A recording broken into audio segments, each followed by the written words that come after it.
China-Russia relationship strengthens, what if it doesn't turn out in the way that India hopes?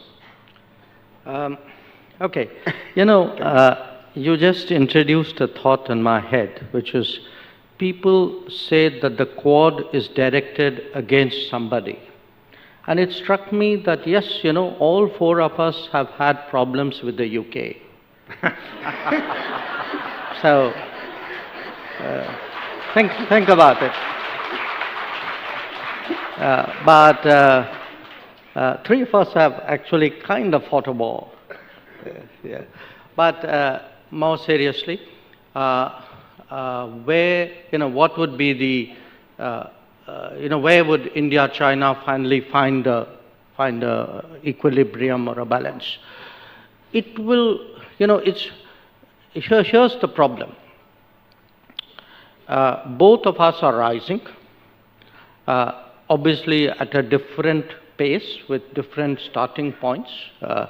I think the Chinese started off earlier, much more, much more intensively and robustly than we did. But it's in the nature of things that, at some stage everybody flattens out, so there'll be a period where they'll be flattening out and we'll be growing. I'm not in denial of, what the numbers today suggest, but if one looks, for example, at the Goldman Sachs prediction, which is that we'll both really, by about 2075, end up as $50 trillion economy plus, and will be the two closest to each other. Now, the international relations version of that issue would be, if both of us are moving vis-a-vis each other and vis-a-vis the world, how do we construct an equilibrium?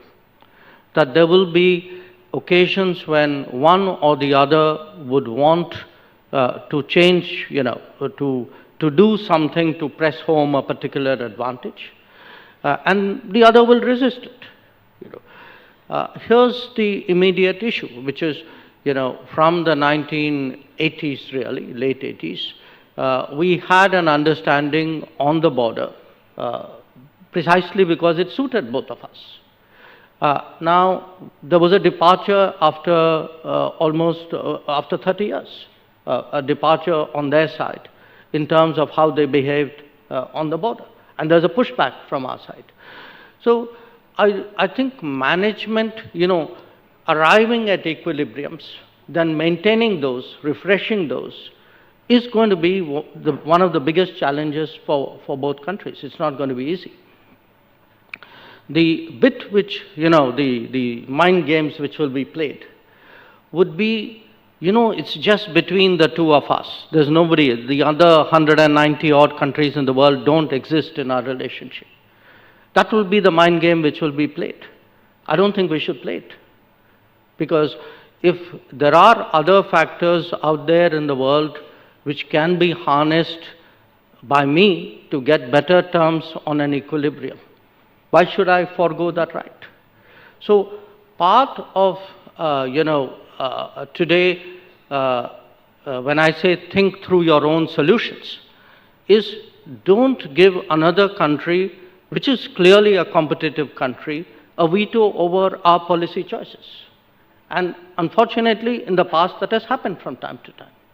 So we should be confident enough to leverage the international system to create the best possible outcome.